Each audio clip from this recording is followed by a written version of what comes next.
Good evening, class. In the previous lecture, that is lecture number 3, we have studied about stock and flow.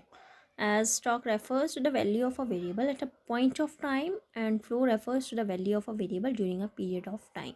Now, our next topic is 4 sectors of the economy. Actually, economy have 4 sectors, so we have studied about it now.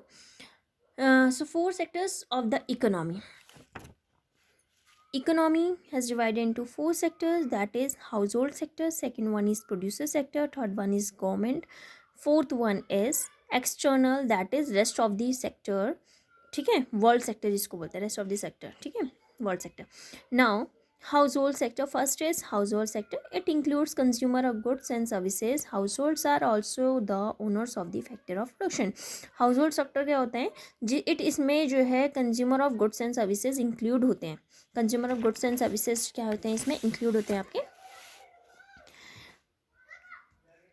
ये जो house holds होते हैं ये owners होते हैं factors of production के. ठीक है, next one is producer sector.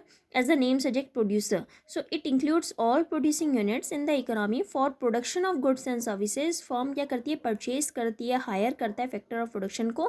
Factor of production जैसे कि क्या बोलते हैं, लैंड, लेबर, कैपिटल, एंटरप्रेन्योरशिप. ठीक है, these are come under factor of production from household. तो फैक्टर प्रोड्यूसर सेक्टर क्या करता है, इसमें सारी प्रोड्यूसिंग यूनिट्स होती हैं इकोनॉमी में. प्रोडक्शन के लिए, प्रोडक्शन करना उन्हें गुड्स और सर्विसेज के लिए, तो फर्म परचेज करती है, हायर करती है फैक्टर ऑफ प्रोडक्शन को हाउस होल्ड से. ठीक है ना, उनसे परचेज करती है. Now our next topic is government sector. So government sector, actually government sector includes government as a welfare agency and government as a producer. So government as a welfare agency and government as a producer. Government as a welfare agency performs such welfare functions as of law and order and defense. अगर हम welfare की बात कर रहे हैं तो इसमें कैसे functions आते हैं आपके, जैसे law and order और defense के जो functions आते हैं सारे हमारे welfare agency के अंडर आते हैं. ठीक है, next one is the external sector, यानी कि जो rest of the world sector है उसको बोलते हैं एक्सटर्नल सेक्टर. इसको rest of the world sector भी बोलते हैं, also called. So it includes all such activities which are related to export and import of goods and the flow of capital between the domestic and rest of the world. इसमें क्या होता है, इसमें जो import होता है goods का, ठीक है, इम्पोर्ट होता है, एक्सपोर्ट होता है. इम्पोर्ट एंड एक्सपोर्ट जो होता है गुड्स एंड सर्विसेज का हमारी कंट्री से और रेस्ट ऑफ द वर्ल्ड में, ये सारा हमारा एक्सटर्नल सेक्टर में आता है. Now next topic is inter sectoral flows. Inter मतलब under the domestic country, within the, so each sector of the economy depends on the other in one way or the other. आपको पता है कि हर एक जो सेक्टर होता है economy का वो डिपेंड करता है दूसरे सेक्टर पे कि एक तरीके से या दूसरे तरीके से. ठीक है, तो उसी को बोलते हैं हम inter sectoral independence. Inter sectoral क्या बोलते हैं, उसे इंडिपेंडेंस बोलते हैं. जो हाउस होल्ड सेक्टर होता है वो क्या करता है, देखो डिपेंड, जैसे हम कहते हैं कि हाउस होल्ड सेक्टर डिपेंड है प्रोड्यूसर सेक्टर में, किस लिए, कि supply of goods and services करता है नीडेड फॉर कंजप्शन. ठीक है, ऐसी प्रोड्यूसर सेक्टर डिपेंड होता है हाउस होल्ड सेक्टर में, किस लिए, for the supply of production जिसको हम फैक्टर सर्विसेज बोलते हैं, और ये these are needed for the production of goods and services. Next, the government sector depend on the producer and household sector for is tax and non tax revenue, क्योंकि उनको house hold से या producer से ही आता है. ठीक है, next one is producer and house hold depend on the government for administrative service besides law and order and defence. ठीक है, तो आपको इससे पता लग रहा है कि जो हमारे इकोनॉमी में अलग अलग सेक्टर्स की मैंने बात करी है वो क्या है, एक दूसरे पे डिपेंड करते हैं. ठीक है, डिपेंड होते हैं. So inter sectoral independence leads to inter sectoral flows either in the form of goods और गुड्स एंड सर्विसेज और in the form of money, या तो गुड्स एंड सर्विसेज के फॉर्म में होते हैं या फिर मनी की फॉर्म में होते हैं. Inter sectoral flow in the form of money is called money flow. अगर जो इंटर सेक्टोरल फ्लो होता है मनी की फॉर्म में उसको मनी फ्लो बोलते हैं, और इंटर सेक्टोरल फ्लो जो होता है गुड्स एंड सर्विसेज के फ्लो में उसको रियल फ्लो बोलते हैं. ठीक है, so inter sectoral flow in the form of money is called money flow and intersectoral flow in the form of goods and services is called real flow.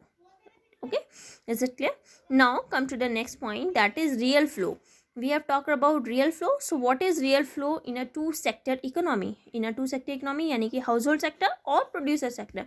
अगर हम to sector economy की बात कर रहे हैं तो इसमें हमारा रियल फ्लो क्या होता है. ठीक है, real flow refers to the flow of goods and services among different sectors of the economy. Real flow का मतलब होता है कि अलग अलग सेक्टर्स ऑफ द इकोनॉमी में जो फ्लो होता है गुड्स एंड सर्विसेज का, उसको रियल फ्लो बोलते हैं.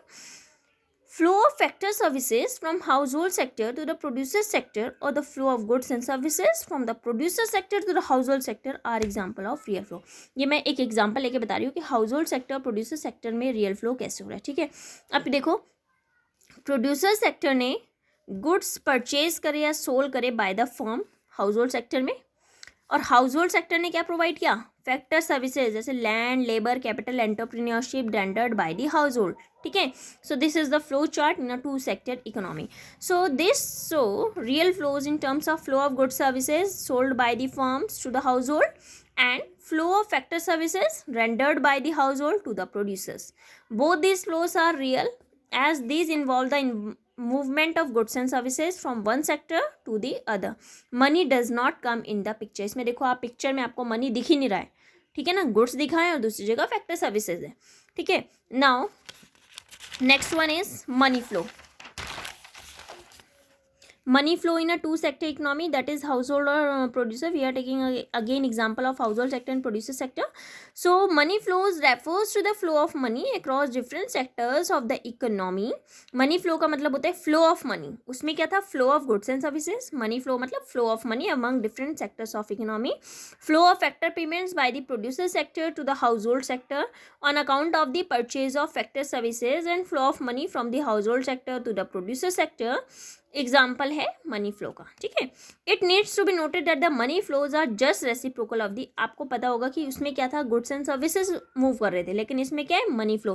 तो ये क्या होता है, उसका बिल्कुल रेसिप्रोकल होता है रियल फ्लो का. ठीक है, so money flow is the reciprocal of the real flow. Now example देखो, इसका जो मॉडल है, money sector in two sector economy, household sector and second one is producer sector of firm.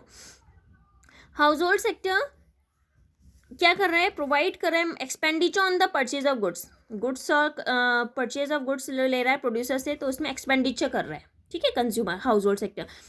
अब producer क्या कर रहा है, payment कर रहा है उनको फैक्टर सर्विसेज के लिए. ठीक है ना, उस हाउस होल्ड सेक्टर ने, आपने उसमें देखा था कि हाउस होल्ड सेक्टर ने उसको प्रोवाइड करी थी फैक्टर सर्विसेज. अब क्या हुआ, प्रोड्यूसर सेक्टर ने फैक्टर सर्विसेज उससे ली थी, तो उसके लिए उसको पेमेंट पे करनी पड़ेगी. सो payment for factor services. So what does it show, it shows money flows in terms of flow of money from household to the producer and flow of money from producer to the household for the purchase of factor services. Each money flow is a reciprocal of the real flow. आप दोनों उसमें देखोगे तो reciprocal है बिल्कुल real flow का. ठीक है, thus money flow from the household to the producers is a reciprocal of the real flow of goods from the producers to the household. Likewise, money flow from producers to the households is a reciprocal of the real flow of factor services from the household to the producer. ठीक है, so is it clear? Okay, on this topic means on this lecture I will give you a home assignment in a PDF form. Okay, in a homework portal, so you have to do it in your fair notebook, and you have to do these notes in your fair notebook. ठीक है, so don't be confuse about it that it should be done in rough notebook और in fair. You should have to do in your fair notebook all of this. ठीक है, now in the next chapter in the next lecture we will study about circular flow of income. This topic is closed. Okay, bye, thank you.